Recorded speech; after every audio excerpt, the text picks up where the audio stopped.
Live.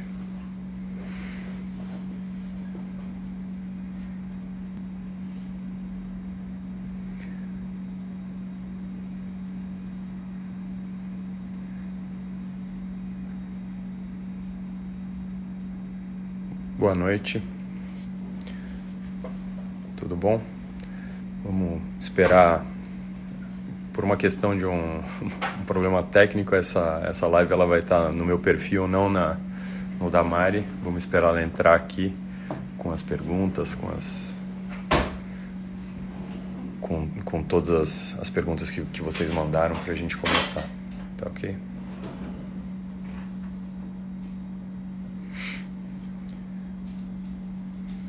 Algumas pessoas conhecidas aqui, outras não. Boa noite. Daniel. Tudo jóia?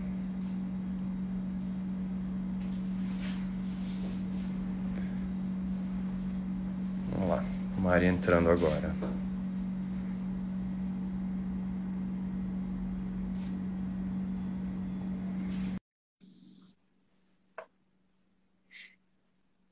Só esperar ela entrar aqui e a gente já começa. Ok? 8 em ponto. Boa noite. Boa noite, doutor. Tudo bem? Tudo jóia, e você? Tudo bem também. Muito obrigada por ter aceito o convite para participar da live. O doutor Fernando Bianco falou que não tem ninguém melhor para falar sobre esse assunto do que o doutor. É bom ter amigo por causa disso, né? Porque com certeza tem alguém que sabe mais disso do que eu, né? Mas ele é meu amigo, então ele vai falar bem de mim mesmo. Mas obrigado. Obrigado pelo convite. Imagina. Eu queria que o doutor se apresentasse para as meninas, né? Sobre quem é o doutor, sobre sua formação, cursos e onde que o doutor atende. Tá. Bom, eu sou Eduardo Montag, sou cirurgião plástico aqui de São Paulo. Eu fiz a minha formação inteira na Universidade de São Paulo. Eu tenho uma atividade mista, então metade do tempo eu fico no Instituto do Câncer aqui do estado de São Paulo, que é um serviço público que a gente faz reconstrução mamária, e o restante do tempo o consultório privado aqui em São Paulo também. Tá? E aí essa é basicamente a minha área de atuação principal é a cirurgia de mama, né? Tanto na parte de cirurgia estética como reparadora. Uhum. Então, hoje vamos falar um pouquinho sobre esse assunto, né? Síndrome ASA, doença do silicone, explante, silicone causa câncer. Se o doutor pudesse dar uma introduzida nesse assunto, para daí para as perguntas. Tá bom, vamos falar um pouquinho. Bom, se a gente pensar somente no aspecto estético, o aumento mamário é a cirurgia plástica mais feita do mundo, né? 20% das cirurgias feitas são prótese de mama.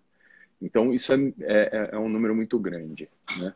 E aí, fazendo um levantamento da literatura para uma apresentação que eu fiz o ano passado e que eu refiz esse ano, a gente tem 2.000 trabalhos científicos falando sobre síndrome ásia e 8 falando sobre doença do silicone. Então, a gente precisa falar um pouco sobre as diferenças entre uma coisa e outra, tá? Então, como uma forma de introdução, o nosso sistema imune ele serve para proteger o corpo de infecção, de alguns tumores e de toxinas, de qualquer agressão externa.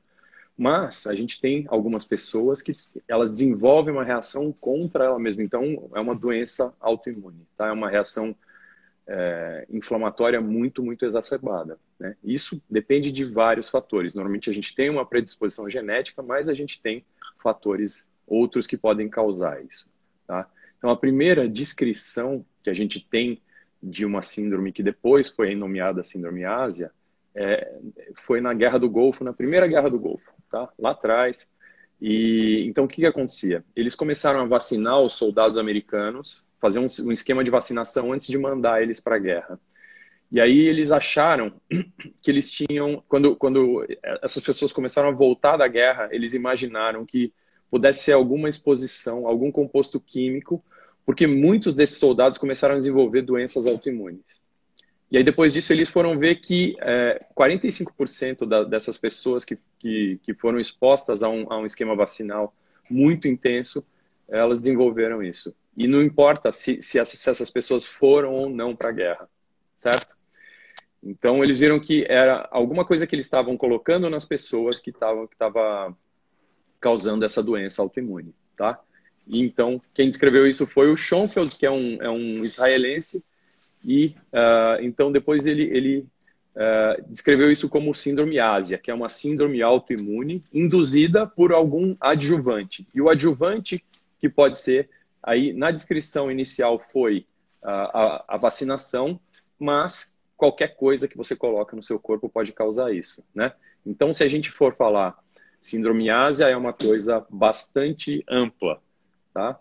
E o que depois foi descrito como doença do silicone, então é uma das formas de apresentação de síndrome ásia. Ou seja, um implante de silicone, ou um marca-passo contendo silicone, ou uma prótese qualquer, de qualquer coisa que você coloca no corpo, vacina, o hidróxido de alumínio do desodorante que todo mundo usa, pode ser um adjuvante que causa isso. Então, isso pode levar a uma reação inflamatória, a uma doença autoimune. Tá? É mais ou menos isso que acontece. E aí a gente tem vários sintomas que eu acho que a gente vai discutir um pouquinho mais para frente, né, Mari? Uhum. Então, eu vou dar aqui início às perguntas. Muito bom. A primeira pergunta é: qualquer pessoa pode ter essa doença ou algum caso específico? Existem, basicamente, quando a gente se depara com pacientes que procuram fazer prótese de mama, a gente tem 3 grupos, tá? Então a gente tem uma população que é absolutamente normal, que não tem nada e não vai ter nada. A gente tem algumas pacientes que já têm doença autoimune. Então a paciente tem lúpus ou esclerodermia, síndrome de Sjögren, tem um monte, né?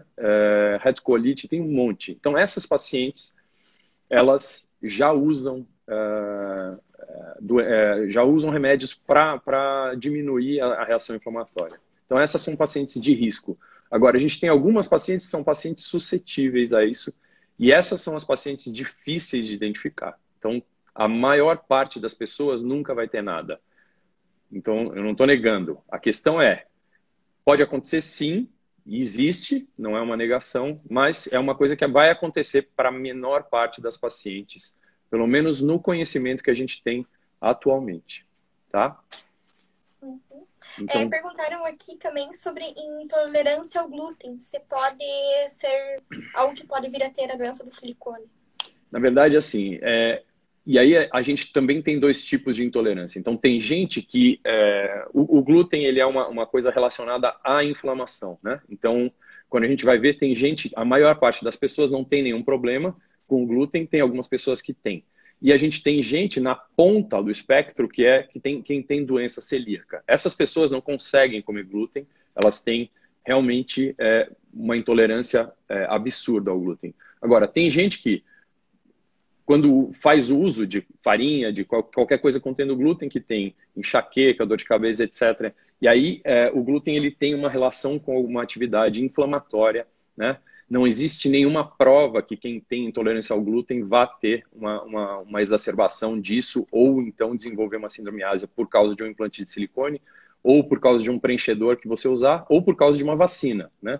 Na verdade, isso foi descrito com vacina. Então, quando a gente fala dessas coisas, a gente precisa ter muita ciência de qualquer coisa que a gente coloca no nosso corpo pode causar alguma coisa, né? Uhum. E por que as famosas estão tirando o silicone? Por que tá essa febre? Eu acho que isso é uma coisa assim. Então, o estado atual é assim. A gente tem uma coisa que é muito legal e você tem um monte de seguidoras, eu tenho menos, mas a questão que acontece é assim, a mídia social, ela ajuda as pessoas a disseminar a informação, para o bem e para o mal. Então, a gente tem muitos grupos que as pessoas fazem um autodiagnóstico, né? E aí, na verdade, assim, a gente tem um efeito que é uma bola de neve. Então, existe um clima muito grande de perseguição e tal. E uma pessoa, ela pode compartilhar a história dela e ajudar muita gente, mas ela pode atrapalhar muita gente também. Então, o que eu acho, assim, a gente vai falar um pouquinho mais para frente, mas assim, o explante, que é a retirada do implante de mama, ele melhora o sintoma numa parcela das pessoas que têm prótese de silicone. Mas tem algumas pessoas que o explante não ajuda em nada, né? Então, assim, a gente... e aí, assim, obviamente, eu faço muita reconstrução de mama, eu faço muito aumento mamário, então eu tenho um interesse aqui. Mas a questão é assim, eu reconheço que existe uma parcela das pacientes que tem, mas o que me assusta um pouco é o clima de perseguição e de julgamento de como se fosse pecado colocar uma prótese de mama, né? Então, assim, para algumas pessoas ela vai fazer mal, sim. Então, o papel do cirurgião plástico é de orientação. Então, a gente precisa estudar essas pacientes antes, avisar que pode acontecer, e existe uma coisa que é muito interessante mesmo, que as pacientes raramente voltam, né? Você tem prótese, né? Quantas vezes você voltou depois da cirurgia no seu cirurgião plástico ou na sua cirurgiã plástica, né? É muito raro. Eu peço para as pacientes voltarem todo ano, mas ninguém volta, e aí a gente fica ligando para essas pacientes. A gente fica ligando para as pacientes voltarem, e a maioria não volta. Volta quando quer trocar, ou quando tem filho, ou quando tem algum problema, tal. Então, essa é uma questão que a gente deveria explorar mais, porque raramente as pessoas voltam, então elas só voltam quando elas têm problemas. Uhum. Obrigada, doutor. Estou com 1 ano de silicone. Pontos ainda abrem. Podem ter relação com a doença? Muito provavelmente não, né? E o fato da gente abrir ponto, a gente tem... eu não sei, assim, se ela fez uma mastopexia, né? Se ela levantou a mama e colocou prótese, mas quando a gente só coloca a prótese, a gente tem uma incisão aí de 3,5 centímetros, no máximo 4. Quando a gente faz uma mastopexia, a gente tem cortes maiores, e aí depende do material que se usa. Se a gente coloca, se a gente usa pontos absorvíveis, esses pontos eles têm uma duração no corpo. Dependendo do material, até 1 ano a gente pode ter ainda alguma extrusão, ou seja, o corpo, quando o material fica muito superficial, a gente pode ter que, ou a gente tira, o cirurgião tira, ou o corpo acaba expelindo. Pontos não absorvíveis, que são os pontos de nylon, eles podem também acabar saindo por si mesmo. Então, assim, tem gente que fica expelindo esses pontos durante um tempo mais prolongado, né? Existe uma reação ao material, que é o material do ponto, não necessariamente a prótese. Isso não tem nenhuma relação. Uhum. Perguntaram quais exames detectam? Então, vamos lá. Diagnóstico, né? Então, a gente tem que falar assim, o diagnóstico, ele é muito mais clínico do que laboratorial, tá? Então, o que acontece quando a gente fala? Então, assim, ó, os achados clínicos, então, o que acontece? Quais são as possíveis apresentações que a gente tem de uma sindromiásia, tá? Então, dores na articulação, fadiga crônica, um cansaço que não passa, dor muscular, a gente pode ter distúrbio do sono, febre, fraqueza, artrite, algumas manifestações neurológicas, né, como desmielinização.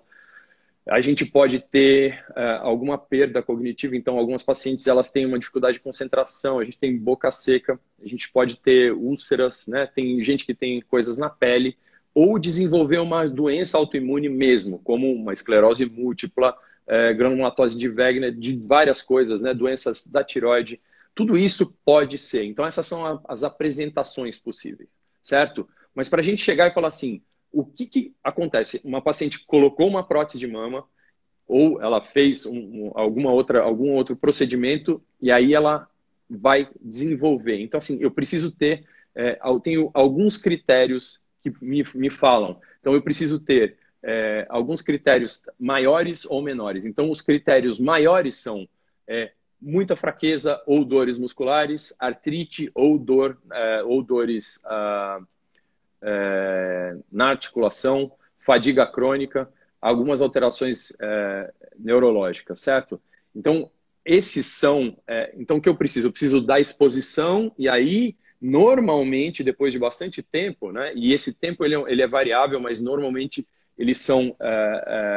ele é um tempo que não é assim, eu coloquei a prótese e 1 ano depois eu tenho. É muito raro, porque é como se eu tivesse um estímulo crônico, tá? Então, esses são critérios maiores que eu falei. E os critérios menores são o aparecimento de alguns anticorpos, né? Ou algumas outras manifestações clínicas, tá? Mas a gente tem alguns anticorpos que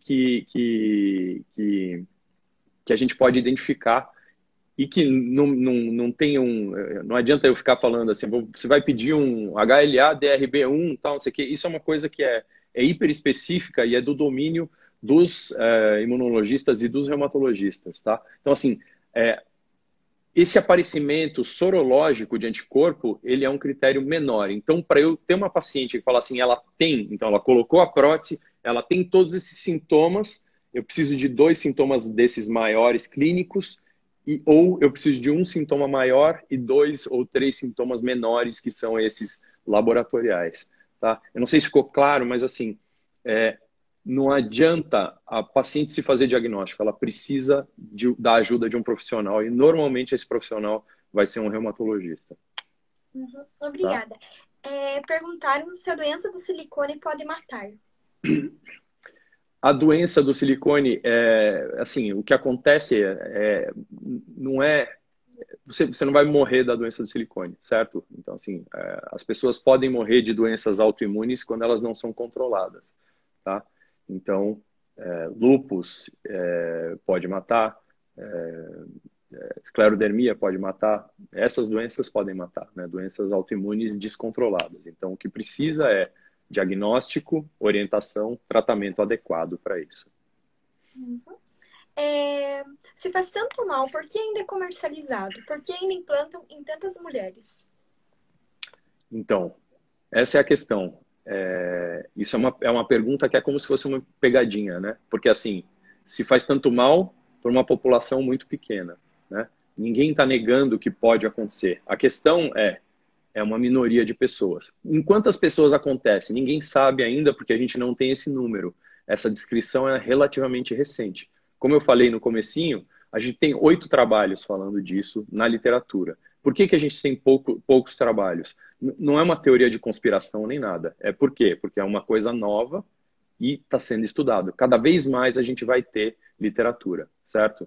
Mas assim, na hora que eu falo prótese de silicone faz mal e faz muito mal, eu estou negando a experiência de 30 milhões de mulheres, sendo que existe um número gigantesco de pessoas que são ajudadas pela prótese de silicone, seja na sua autoestima ou seja na reconstrução de mama. 70% das mulheres que fazem reconstrução mamária fazem com prótese de silicone ou com expansor.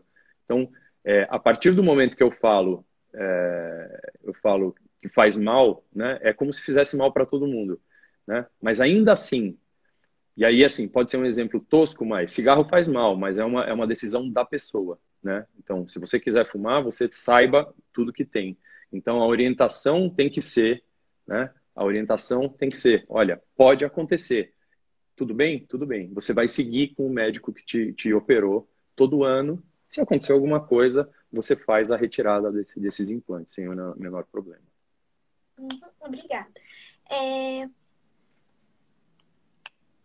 A pessoa tem que ter uma predisposição para ter a doença do silicone? Foi o que eu falei. Existe uma população. A maioria das pessoas nunca vai ter nada. Normalmente a pessoa tem uma predisposição. Existem pessoas que já têm a doença autoimune, né? Essas pessoas, a gente normalmente conversa com o médico que trata dela, certo? Então, olha, a pessoa tem lúpus, a pessoa tem esclerodermia, ela tem tiroidite, ela faz alguma coisa, ela já faz uso de corticoide, ela já faz uso de imunomodulador. Aí a gente pergunta para o médico que cuida dela. Tudo bem se ela colocar prótese de silicone? E aí a gente faz a cirurgia com a anuência de quem segue. Se houver uma descompensação, tira a prótese. Obrigada. Por que a Allergan fechou? A Allergan não fechou. A Allergan é uma empresa gigantesca, né? E o que eles fizeram foi que eles fizeram a retirada da marca. Eles tinham no mundo 3 tipos de implante. Eles tinham um implante de macrotextura, que é uma textura chamada BioCell. E aí eles tinham um implante de microtextura chamado Microcell e eles têm um implante liso, né? A Allergan saiu do mercado no Brasil com implantes de mama, porque no Brasil eles nunca tiveram implantes lisos. Nos Estados Unidos eles continuam vendendo no resto do mundo e você não consegue aprovar de uma hora para outra uma marca de implante. Então, o trâmite da Anvisa normalmente leva pelo menos um ano. Então, o que eles fizeram foi uma retirada voluntária, porque essa textura era a textura mais relacionada a casos de ALCL, que é o linfoma anaplásico de células gigantes, né? Esse é um tipo de tumor específico desenvolvido na cápsula do implante de silicone, certo? Isso não é doença do silicone, é uma outra coisa, a gente pode tratar um pouquinho mais para frente. Mas o produto, o carro-chefe da Allergan no produto de mercado médico é o Botox. Então a Allergan não fechou, certo? Continua sendo uma empresa gigantesca e vende muito implante no mundo ainda. Uhum. Obrigada. Encapsulamento e contratura também é doença do silicone? Não, então, vamos lá. O que a gente entende é assim, todo mundo que coloca uma prótese de silicone vai ter uma cápsula, certo? É um corpo estranho, então que o corpo vai e isola aquilo, ele faz uma cápsula. Então, quem tem prótese tem cápsula. O que a gente fala é que normalmente as pessoas usam erroneamente esse termo. Então, normalmente fala assim, minha prótese encapsulou. Encapsulamento é o equivalente à contratura capsular. Então, essa cápsula, ela começa a ficar mais rígida, certo? Isso é contratura capsular, não é doença do silicone, e é uma ocorrência muito, muito frequente, né? Quando a gente começou, antes de eu nascer ainda, mas década de 60, 100% de contratura. Atualmente, com os implantes mais novos, a gente tem algo menor do que 5% de contratura capsular, certo? Mas isso não tem relação com a doença do silicone. Uhum. Obrigada. Existe algo que possamos fazer para evitar? O que acontece é assim, a gente pode usar cada vez mais implantes mais novos, porque eles têm menos compostos, menos extravasamento, menos bleeding, né? Eles soltam menos partículas. Então, a ideia é, o carro que a gente usa hoje, ele é muito melhor que o da década de 60, e as próteses, elas também estão mudando, estão evoluindo, e elas vão ter cada vez mais características melhores, certo?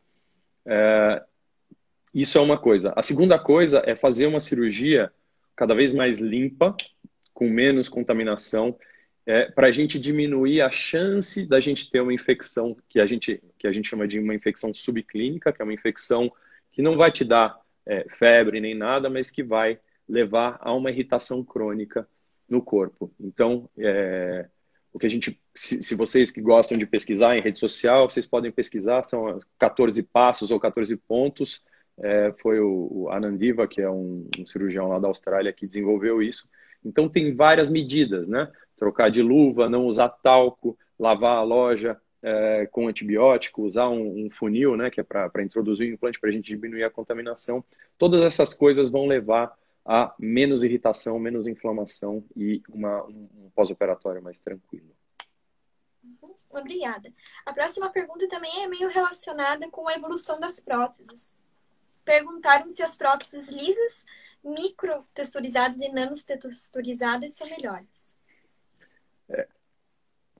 Quando surgiram os implantes, Maria, todos eram lisos, né? E aí a gente teve o desenvolvimento das texturas. A gente tinha, então, texturas que são microtexturas, a gente tem nanotextura, a gente tem prótese lisa. As nanotexturizadas, hoje, pelo ISA, elas são consideradas próteses lisas, tá? Mas elas não são totalmente lisas.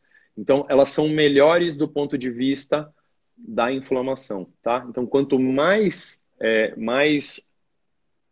abrasão eu tenho, quanto mais agressiva essa textura, mais inflamação eu tenho, certo? Então, por outro lado, essas próteses, elas ficam mais paradas. As próteses mais lisas, elas mexem um pouco mais no corpo, elas precisam de uma técnica cirúrgica um pouquinho diferente para a gente conseguir estabilizar. Então, exige do médico uma técnica mais apurada, né? Então, quem usa prótese lisa normalmente faz cirurgias menos agressivas para conseguir estabilizar esses implantes. Obrigada. Por cima ou por baixo do músculo, influencia essa doença? Não, a gente não tem nenhuma influência em relação ao posicionamento, né? Isso é uma coisa da discussão com o seu cirurgião plástico. Então, existem vantagens e desvantagens dos dois planos, mas não tem nenhuma relação com a doença. Silicone causa câncer? Não, então isso foi super estudado, né? A gente teve uma moratória né, nos Estados Unidos, então os implantes de silicone foram proibidos durante uma década, aí eles foram estudar e eles viram que não existe nenhuma relação com o silicone e câncer de mama, tá? A única eventualidade foi isso que eu falei, a gente tem mais ou menos 700 casos no mundo, num universo de 30 e poucos milhões de mulheres implantadas, do linfoma anaplásico de células gigantes, tá? Então, o ALCL, ele é um tumor gerado na cápsula do implante de silicone, né? Isso pode acontecer e foi por isso que a Allergan tirou o implante texturizado do mercado, por causa da relação com a textura do implante. Então, não tem nenhum caso descrito ainda de implante liso e ALCL. Obrigada, doutor. Seu encapsulamento ocorre em todas as próteses como defesa do corpo, por que se torna algo ruim? Então, assim, na verdade, a cápsula é uma reação do corpo, é uma reação normal, né, a um corpo estranho, a um material sintético, tá? Eu tenho vários parafusos no meu joelho por causa de uma cirurgia ortopédica e eles estão encapsulados também. Então, não é uma coisa negativa, é só uma reação do corpo à presença de um material sintético. Qualquer coisa sintética, o corpo vai reagir por mais biocompatível que seja, certo? Então, a gente não tem que ver a formação da cápsula como uma coisa negativa, é uma coisa natural. Vai acontecer. Seria a gordura a melhor solução contra a doença do silicone? A gordura, ela não é uma solução para dar, ela é uma alternativa para mulheres que querem um aumento discreto da mama, tá? Então, a gordura, do ponto de vista estrutural, ela é como se fosse areia. Então, quando a gente começa a soltar areia, como se fosse uma ampulheta, a gente vai jogando isso, ela vai fazendo um morro, e aí uma hora ela começa a espalhar para o lado, certo? Então, a gordura, ela serve para aumento discreto da mama, para paciente que fala, olha, não quero prótese, tudo bem, mas a gente vai normalmente alargar um pouco a base para ganhar projeção. Não é o mesmo resultado. Então, normalmente, em aumento primário ou em mastopexia, a gente usa a gordura como um adjuvante para cobrir o implante, para diminuir aquela área. Então, tem pacientes que querem a mama mais marcada e pacientes que querem a mama menos marcada. Então, ou a gente vai usar implantes menores, ou a gente vai colocar gordura em volta da mama, né, na periferia, para realmente esconder o implante de silicone. A gordura, ela é muito ruim para empurrar a mama para frente. Então, aquelas pacientes que querem um resultado mais marcado, a gordura ela não satisfaz esse grupo de pacientes, tá? Então, ela não é a resposta para tudo. Aqui apareceu uma pergunta interessante que ninguém fez aqui nas perguntas enviadas. Então, o chip da beleza também pode causar doença autoimune? O chip, na verdade, ele é um chip com hormônio, né? E aí, assim, a gente tem que entender que ele é muito pequenininho e provavelmente ele não vai causar uma doença autoimune. Mas, assim, existe um potencial teórico disso acontecer. Obviamente que sim. Mas o efeito maior do chip é muito mais relacionado ao hormônio que vai sendo liberado no corpo. Então, o chip da beleza, ele tem coisas boas de perda de peso, de melhorar o vício, qualidade de pele, né, e massa muscular, etc. Mas tem vários efeitos colaterais também. Então, isso tem que ser discutido normalmente com o ginecologista, né? Então, a gente tem a possibilidade de aumentar algumas coisas, mas não é em relação à doença autoimune, não. Obrigada, doutor. Até depois de quanto tempo de operada pode ocorrer? Na verdade, essa relação temporal pode acontecer a qualquer momento, né? Mas a gente precisa de uma exposição e aí vai acontecendo, né? A gente não tem um tempo certo, né? Mas assim, por exemplo, o linfoma a gente sabe que são normalmente 8 anos para aparecer, né? Então, é muito raro alguém ter alguma coisa no primeiro ano, né? Normalmente isso é uma coisa que aparece ao longo dos anos e quanto mais tempo você tem, isso pode acontecer. Então, a pessoa nunca teve nada, pode ter, daí a 20 anos de prótese? Pode, mas é muito raro isso acontecer, né? Não tem um tempo certo. Então, o certo para evitar linfoma, seria fazer a troca regularmente da prótese? Na Porque a verdade, cada 8 anos, né, diz que pode surgir. não, é assim, Então, o antes de tempo... dar 8 anos, a pessoa vai lá e troca. Não, o que acontece é o seguinte. Então, o linfoma, o que acontece? O tempo médio de aparecimento é 8 anos depois. Tem algumas pessoas que pode acontecer antes, mas a maioria é depois. Mas, isso é um grupo muito pequeno, tá? Então, o que acontece é que você tem que seguir. Se acontecesse em todo mundo, a gente teria que trocar todas as próteses, certo? Mas a gente não tem que trocar todas as próteses. O que precisa fazer é exames periódicos e consultas anuais com o seu ginecologista e com o seu cirurgião plástico, tá? A troca da prótese, ela não garante isso. O que garante é diminuir a inflamação. Então, se você tem uma prótese com texturas mais agressivas, você pode trocar por uma microtextura ou por uma prótese lisa, e aí a chance vai diminuir, tá? Uhum. Obrigada. Aqui também perguntaram se a única solução para a doença do silicone é retirar as próteses. Para as pessoas que realmente têm a doença, essa é a solução. Mas por isso eu falei que é importante fazer o diagnóstico com um médico, porque das pacientes que eu fiz explante, uma melhorou, as outras não.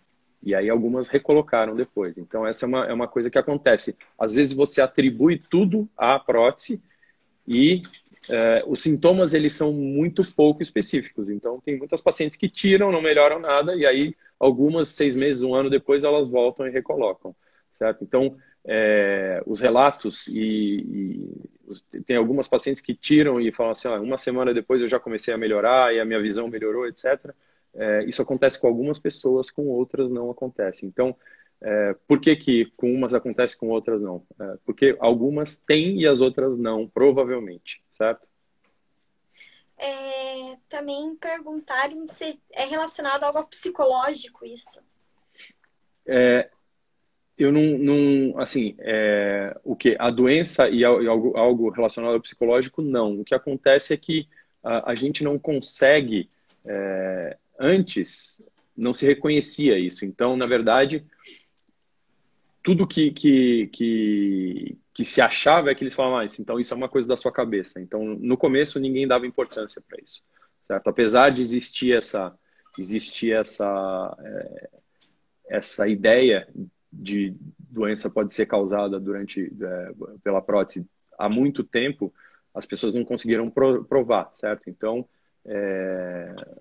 algumas pacientes podem acreditar que elas têm e não ter, e aí vai ser uma coisa puramente psicológica, né? Mas eu não quero negar a experiência de quem tem ou de quem pode desenvolver isso, né? Isso pode acontecer sim. Uhum. Aqui tem uma pergunta relacionada também à prótese de poliuretano e vi que o Dr. Moisés também enviou uma pergunta assim. Algum estudo mostrou relação direta com a prótese de poliuretano? O estudo que eu li, as pacientes que tiveram o linfoma usaram antes as próteses texturizadas. Poliuretano é um tipo de textura e é a textura mais agressiva de todas. Tem um estudo da Austrália e Nova Zelândia, que é super controlado, que lá o maior risco de todos para linfoma foi no grupo de pacientes com prótese de poliuretano, certo? Mas a textura não é a única coisa que causa, tá? Então, o maior número de casos no mundo é de prótese texturizada. Poliuretano é uma textura que a gente fala, é uma textura nível 4 de texturização. É a textura mais agressiva que a gente pode ter, tá bom? Então, assim, no estudo australiano, o maior risco era com próteses de poliuretano. Uhum. Obrigada.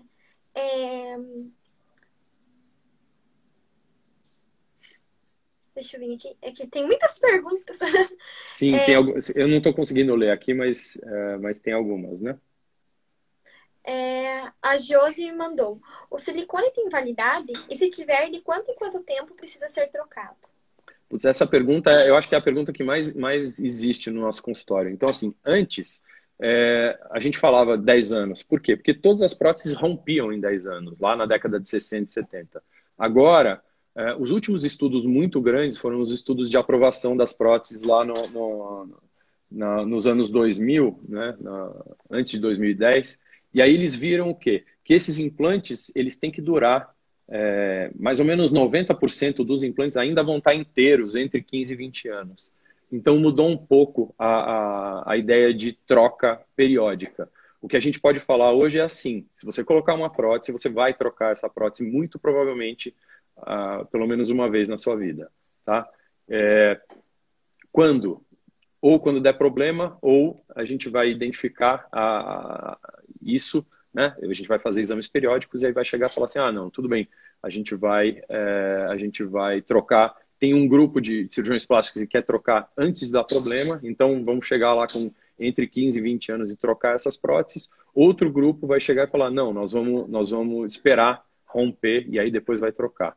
Tem vantagens e desvantagens dos dois tipos de abordagem, tá? Aqui perguntaram também se as próteses maiores podem causar a doença do silicone e as menores não. Não, as próteses, assim, quanto maior uma prótese, maior o índice de complicações que eu tenho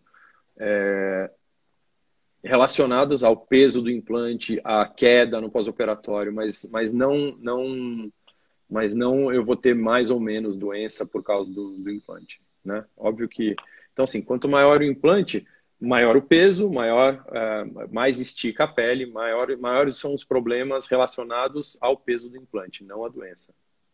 Uhum. Perguntaram se quem tem artrite reumatoide pode colocar silicone? Teoricamente sim, mas é um grupo de risco, então precisa falar com o seu médico. Então essa é a coisa principal, é conversar com o seu clínico, quem acompanha do ponto de vista da artrite, e falar: olha, estou pensando em fazer um aumento de mama, né?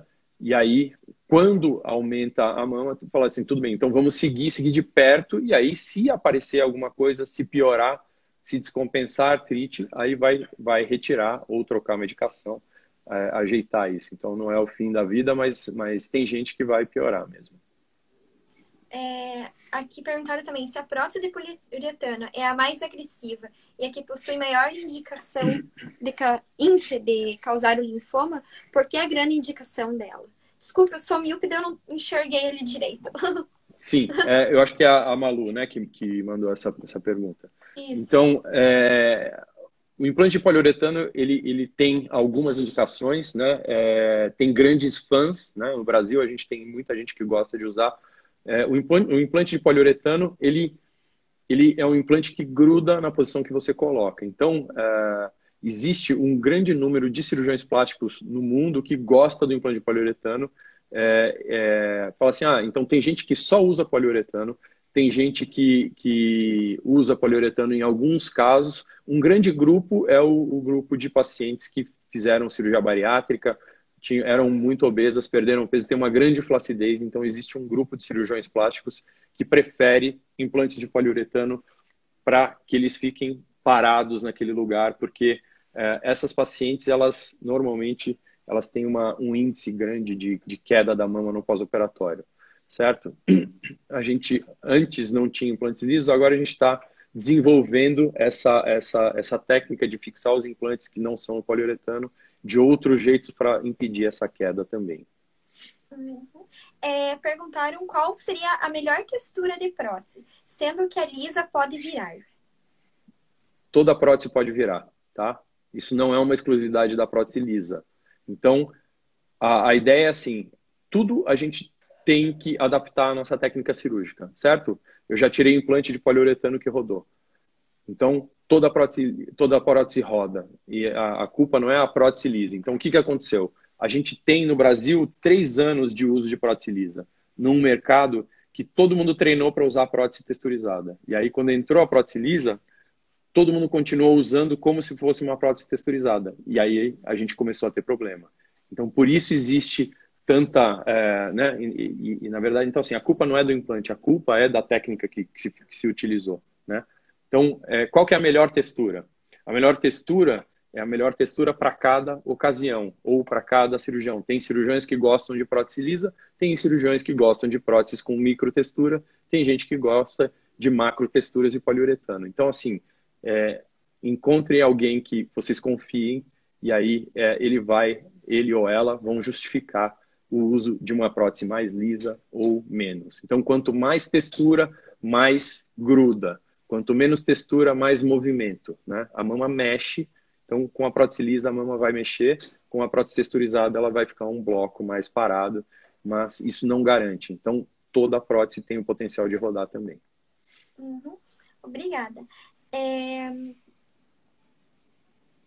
Qual a porcentagem das mulheres que podem vir a ter esse problema? Dá para se evitar? Então, ninguém sabe ainda, porque como é uma coisa que foi reconhecida recentemente, a gente não tem uma estatística, tá? Então, e o diagnóstico é difícil, como eu já falei. Então, a ideia é ficar de olho, né? E aí, ao aparecerem os sintomas, a gente vê, né? Evitar, não tem muito como evitar, né? Porque se eu posso desenvolver isso com vacina, né? Eu vou deixar de tomar vacina? Não. Então, assim, tem gente que desenvolve síndrome ásia por causa de vacina, né? Você não vai parar de tomar vacina, né? Então, como que eu vou evitar isso, né? O desodorante sem o alumínio no desodorante, que pode causar síndrome ásia, aí tudo bem, a gente pode usar um desodorante sem, né? Existem produtos que não têm alumínio, por exemplo, que é um dos adjuvantes, né? Ah, existe prótese sem silicone? No momento não, né? Porque mesmo a prótese salina tem silicone na sua composição, que é uma prótese cheia de soro, mas em volta é silicone. Uhum. Perguntaram por que os pacientes não têm acesso à lista de ingredientes de uma prótese. Isso está no manual do implante. Então, quando você coloca naquele livrinho, deve estar a composição. Mas silicone é um composto, né, que é o polidimetilsiloxano. Isso é um composto que é encontrado, né? Na verdade, a questão é assim. Então, para as pacientes que já têm implante, eu acho que olhem o livro que tem, é super extenso o que tem lá, né? Então é só procurar, meninas. Sabe aquele manualzinho que vocês receberam? Tem um cartão com o número de série, etc. E tem um manual. Lá tem todos os compostos, tem tudo. Uhum. Obrigada, doutor. A Tatiana mandou uma pergunta perguntando de paciente mastectomizada se é melhor prótese lisa ou texturizada. Na verdade, normalmente a gente usava texturizada, atualmente a gente tem usado mais implante liso, mas essa é uma questão também da preferência do cirurgião. Se o doutor quiser jogar na caixinha de perguntas ali, deve ter várias perguntinhas que as meninas fizeram também pra gente ir respondendo, interagir Nossa com Senhora, elas. Tem muitas. tem um monte.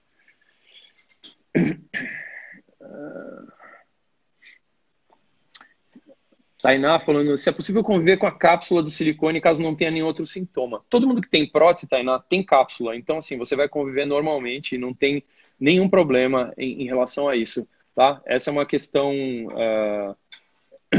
questão super tranquila, né? A Bianca, que é possível detectar através de algum exame antes de colocar a prótese. Como eu falei, talvez você tenha perdido. Tem algumas pacientes que têm uma predisposição, mas a gente não tem como saber. A gente tem alguns grupos de risco. Então, quem já tem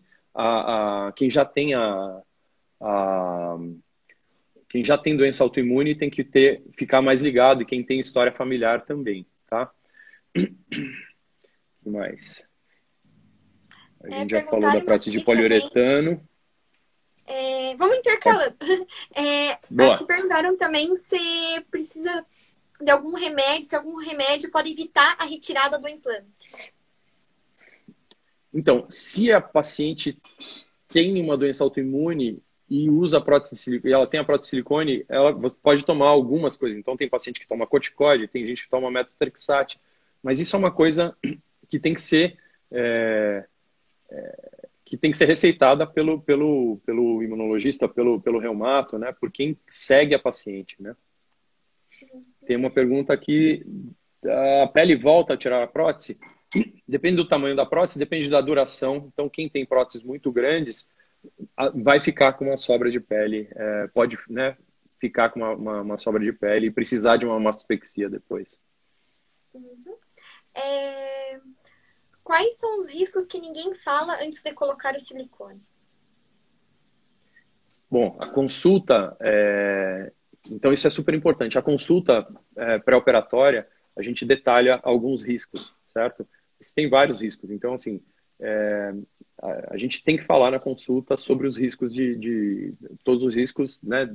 Desde você ter um hematoma até o risco de morrer durante a cirurgia. Isso sempre acontece, são riscos controlados, é uma cirurgia super tranquila. Então, eu não acho que fala assim, coisas que ninguém fala, né? Eu acho que essa é uma coisa assim, antes ninguém falava disso porque ninguém sabia que existia. Agora a gente está começando a reconhecer também, né? Uhum. É, é real que a prótese é vitalícia? Já ouvi que não existe mais isso.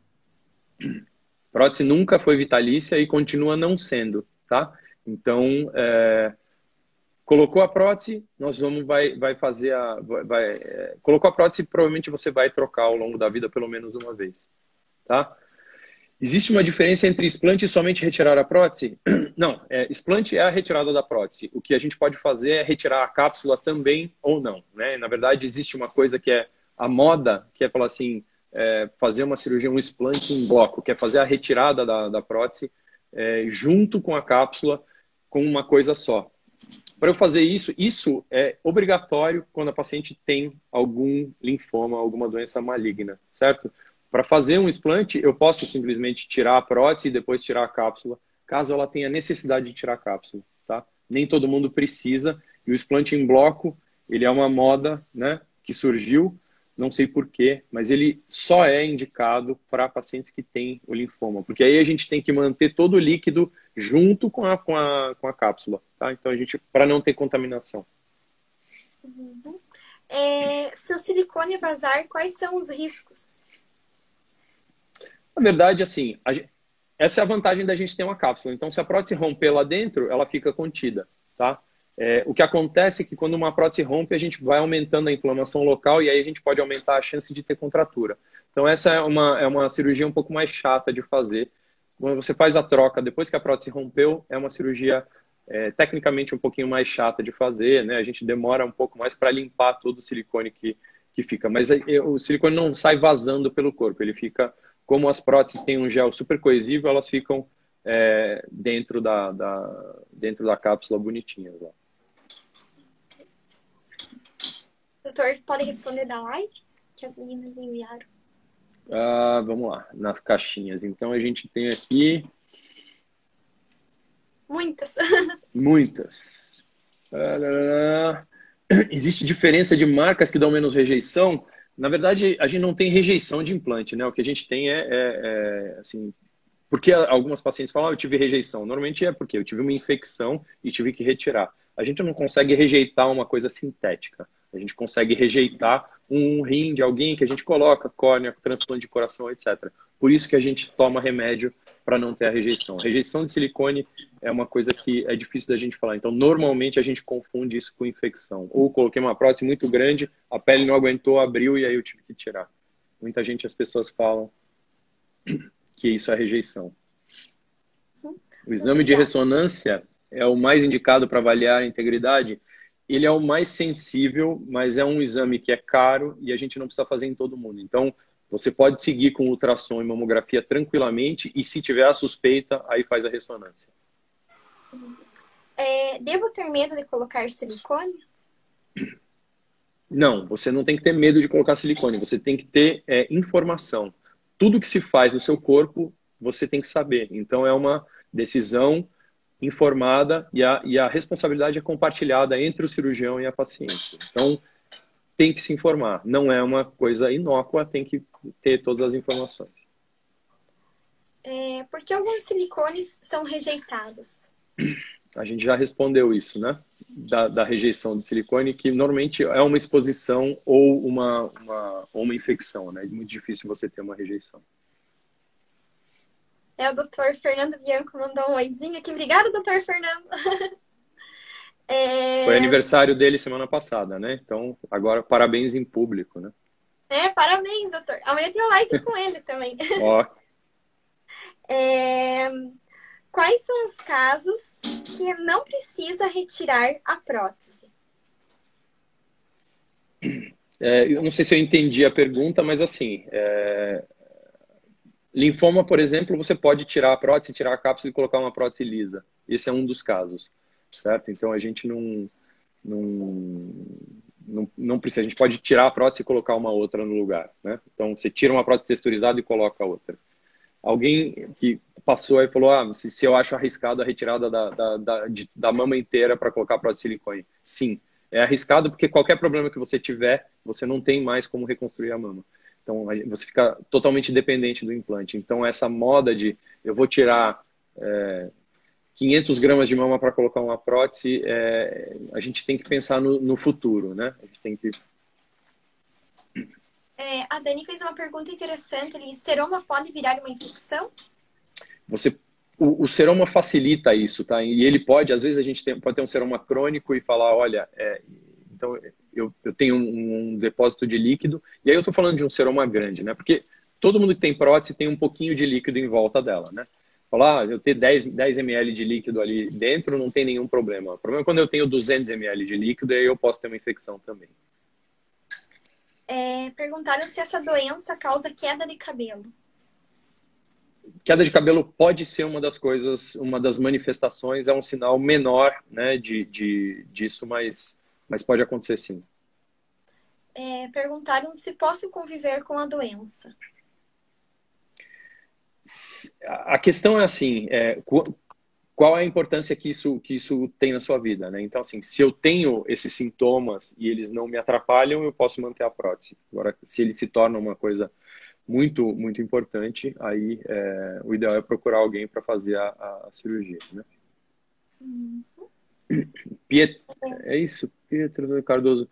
Faz 12 dias que fiz a mastopexia. Não, 12 dias a gente não pode... 12 dias de mastopexia e sente a prótese mexer, tá tudo tranquilo. 12 dias, né? Não vamos pensar em nada, em resultado, antes de alguns meses de cirurgia, tá? A prótese pode mexer no começo, sim, até essa cápsula se formar. Então, a ideia do repouso é estabilizar a prótese, deixar ela quietinha, deixar a cápsula formar, né? Então, pode mexer sim no começo, né?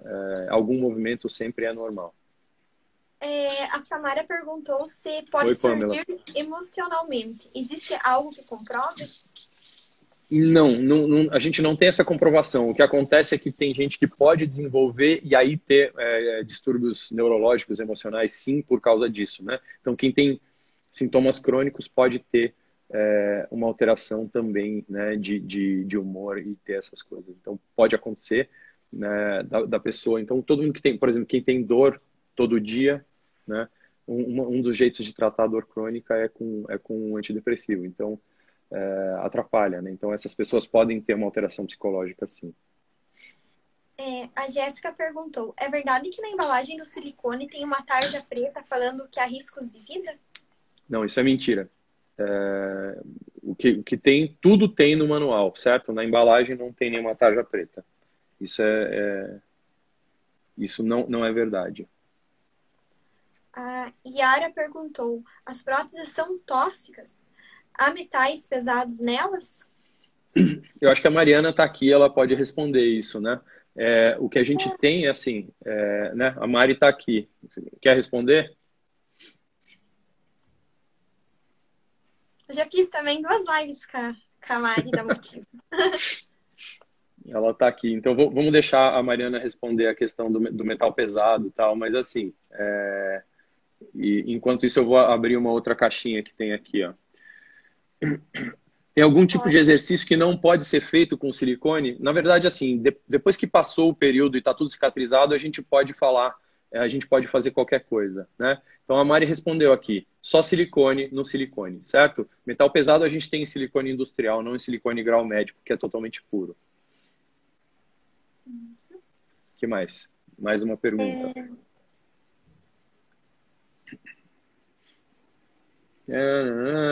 O tempo recomendado a gente já falou, né? Então, a gente tem vários e vários fabricantes aqui. A gente tem a Johnson. São marcas famosas e tranquilo. Então, assim, são implantes de qualidade que podem ser usados sem nenhum problema, né? Eu não vou me comprometer com nenhuma marca aqui, mas pode ser usado, sim, sem problema. Aqui tem uma pergunta que o doutor até já respondeu, mas seria bom dar mais ênfase para falar sobre isso. Uma vez retirados os implantes pela síndrome, não é possível colocar novamente? Desculpa, eu perdi. Se uma vez retirados os implantes pela síndrome, não é possível colocar novamente? Se a gente diagnosticou que tem a síndrome, aí eu acho que essa é uma discussão para ser feita, uma discussão realmente sincera e ver assim, se vale a pena ou não, né? Retirar a prótese e recolocar depois de 1 ano, 6 meses, é possível, é tranquilo. Tem gente que tem mama reconstruída e tem infecção e tem que tirar, ou que tem contratura e tira e fica um tempo sem e depois recoloca. Isso dá para colocar. Então, a questão aí não é técnica, Mari. A questão é muito mais se vale a pena ou não. Então, se uma pessoa desenvolveu a doença, tirou a prótese e melhorou, aí a gente tem que ver, né? Talvez com os implantes mais novos a gente tenha menos problemas, né? Com esses implantes que foram lançados agora, né? E então talvez a gente tenha menos problema, menos inflamação e menos sintomas. Mas assim, essa é uma discussão filosófica, acho que é para ser feita com o cirurgião e com o seu reumatologista. Aqui a Erika fez uma pergunta bem interessante. Posso colocar silicone esse ano ou espero para saber mais sobre a doença? Eu acho que nada vale mais do que o meu corpo, minhas regras. É assim, você precisa conversar com quem for te operar, porque assim, para a maioria das pessoas nada vai acontecer, certo? Então, como eu falei no começo, eu não quero negar a experiência de quem teve problemas, né? Tem algumas pessoas que têm problema, mas o que acontece, especialmente nos grupos, é que as pessoas elas julgam muito negativamente as outras pacientes, as que querem colocar. Então, eu entendo que pode acontecer, mas assim, é um risco calculado.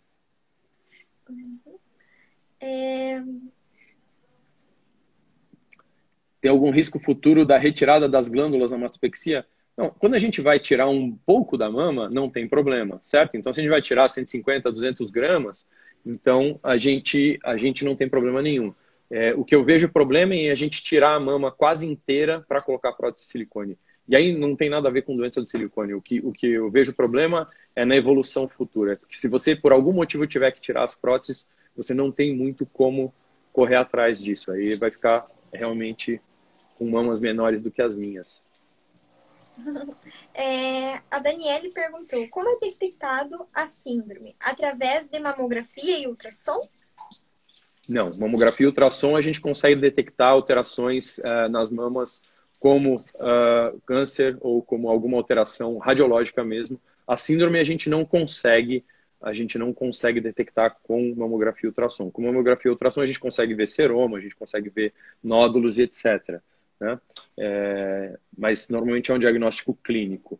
Tiroidite de Hashimoto é um indicativo para não colocar prótese? Isso precisa ser exatamente isso. Então, quem tem tiroidite é já um grupo mais de risco porque tem uma doença autoimune. Então, precisa conversar com quem te trata, seja o seu endócrino, seu reumato, alguém que faz isso e fala, olha, estou pensando em colocar prótese de silicone, e aí a gente vai fazer uma decisão conjunta entre 2 médicos e a paciente. Existe algum exame específico feito no pré-operatório que pode indicar predisposição à doença? Então, lembra que eu falei daquele quadrinho lá de anticorpos, etc. Existe alguns anticorpos que a gente pode pedir no pré-operatório, mas eles não são uma contraindicação. Eles podem indicar um risco um pouco aumentado, né? Mas a gente não tem como saber disso antes, né? É muito difícil. Então, normalmente, para aquelas pacientes de mais risco, com uma história familiar forte ou que já tenha coisa, a gente pode fazer, né? E quais são esses? Então, rapidamente eu vou falar. No momento antes da exposição, quem tem uma história familiar forte, aí a gente vai pedir antitiroglobulina, antiperoxidase, fator reumatoide, proteína C reativa, IgG, IgM e o FAN. Mas, de novo, não dá para a gente ir na farmácia e pedir esses exames, né? A gente precisa de um médico para interpretar isso. Uhum. Obrigada. Nós estamos com 3 minutos, só para, né? Acho que a gente tem que começar as considerações finais. Pelo jeito, nós vamos ter que fazer mais umas 2, 3 dessas para até esgotar o assunto. Sim, com certeza. Então, o doutor quer falar mais alguma coisa? Não, eu acho que, na verdade, eu comecei falando, então você termina, né, Mari? Então, é isso, meninas. Eu espero que um pouco das dúvidas de vocês tenham sido sanadas. Quem tem medo, acho que perdeu um pouco do medo. Quem tinha dúvida, né, em relação a esse pavor que está causando, também ficou um pouco mais aliviada. E quem tem algum problema já genético à disposição, também sabe que tem que ter cuidado. Tá, eu tenho um podcast que fala um pouco sobre isso, chama Plastic Talks, a gente tem uma handle aqui, tá? Também, então, para quem quiser, e eu acho que eu tenho um IGTV falando sobre isso. Mas o meu Instagram está aberto também, vocês podem me mandar mensagem sem problema, tá bom? Uhum. Queria agradecer muito, doutor, pela live. Adorei. O doutor é mesmo inteligente, como o doutor Fernando falou. Cientista, inteligente, entende tudo de mamas. Tchau, tchau, então, Mário. Obrigado. Tchau, Obrigado pela presença obrigada. de todos. Boa noite. Boa noite. Tchau, tchau.